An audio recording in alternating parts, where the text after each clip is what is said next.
Bonjour à tous, merci d'être avec nous, de nous avoir choisis. On est très heureux de l'accueillir. Il s'agit de Mireille Calmel. Elle vous dit tout, le Templier de l'ombre chez XO Éditions. Bonjour Mireille. Bonjour, Merci d'être avec nous Mireille, une nouvelle fois comme chaque année. j'en suis ravie à chaque fois. Mais oui, plaisir partagé. On va donc parler de Templier de l'ombre chez XO Éditions, qu'on remercie chaleureusement Anissa pour cette interview. On va plonger avec vous notamment en 1306, à Azé notamment. Et là, avant d'en parler, pour celles et ceux, parce qu'il y en a encore qui vous découvrent, notamment ce plaisir d'écrire, il est là depuis très longtemps, Mireille. C'est vrai, il faut le dire aux auditeurs qui vous découvrent, il y en a encore. Vous aimez écrire depuis pas mal d'années, ce coup-là. Ah bah depuis l'âge de 9 ans, oui, j'écris et puis c'est mon 30e livre cette année, donc déjà une belle carrière au bout de 20 ans. Je suis très très contente de vous offrir ce nouveau roman pour fêter ça. Et en plus, c'est aux éditions XO, une maison d'édition que vous aimez et que vous avez du mal de quitter. Vous ne pouvez plus les quitter là. Ah mais je ne veux pas les quitter. J'y suis fidèle, tu sais à quel point je suis fidèle, pas qu'à ta radio, pas qu'à tes auditeurs. Je suis vraiment fidèle à cette maison depuis, oui, effectivement, 20 ans, depuis mon premier contrat chez eux. Et c'est toujours un vrai bonheur de travailler avec Bernard Fixot, avec Edith Leblanc et toute son équipe, parce que c'est une famille et que cette famille, elle m'a accueilli les bras ouverts et que chaque fois que j'amène un nouveau projet, peu importe sa folie, ils sont derrière moi, quoi. Alors comme d'habitude, Mireille Calmel, on le sait, des personnages vous appellent. Peut-être que là, c'est la jeune Margot de Dante qui vous a appelé.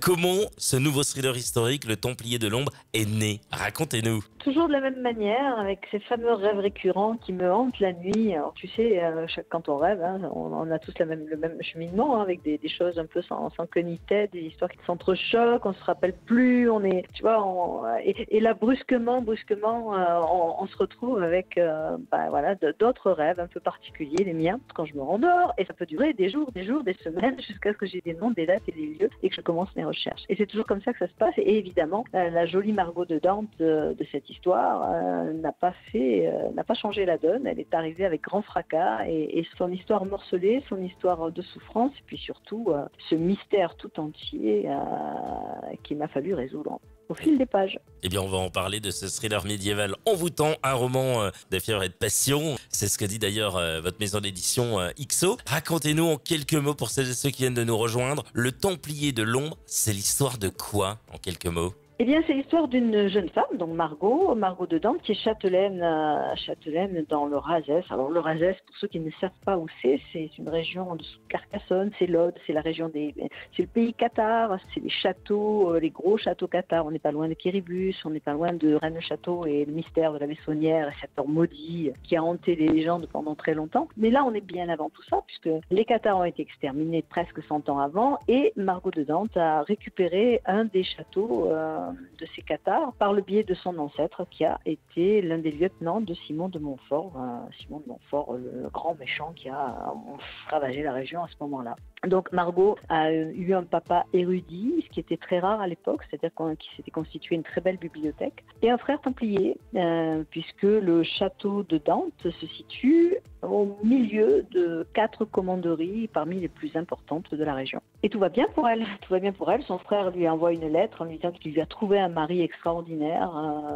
pendant qu'il était en Orient, qu'il faut qu'elle prépare ses noces et qu'elle va enfin pouvoir être choyée et aimée comme elle le mérite, de fonder une famille. Donc elle prépare ça avec beaucoup d'enthousiasme, et puis le jour J arrive et le mari n'est pas là, le futur mari n'est pas là, le frère n'est pas là, et puis les jours passent, les semaines passent et personne ne vient. Donc inquiète, parce que malgré tout, même si les routes de l'Orient sont pas très sûres et que le voyage est périlleux toujours, elle s'interroge. Son frère ne lui a plus donné de nouvelles depuis cette lettre enthousiaste, et clairement, elle ne sait pas ce qu'il est advenu de lui. Donc elle se rend à la commanderie voisine, celle dont il dépend, et là, elle découvre horrifiée que son frère s'est défroqué, qu'il a arrêté d'être un templier. Alors, c'est assez curieux, parce que normalement, on ne démissionne pas de l'ordre du Temple, ça se fait pas. Donc, elle essaie du coup de partir à la rencontre des parents de son promis, qui habite dans une vallée voisine. Et là, double horreur, elle découvre que cet homme n'existe pas. À partir de là, évidemment, toute sa vie bascule, et les cadavres vont s'amonceler sur sa route, la route de la vérité.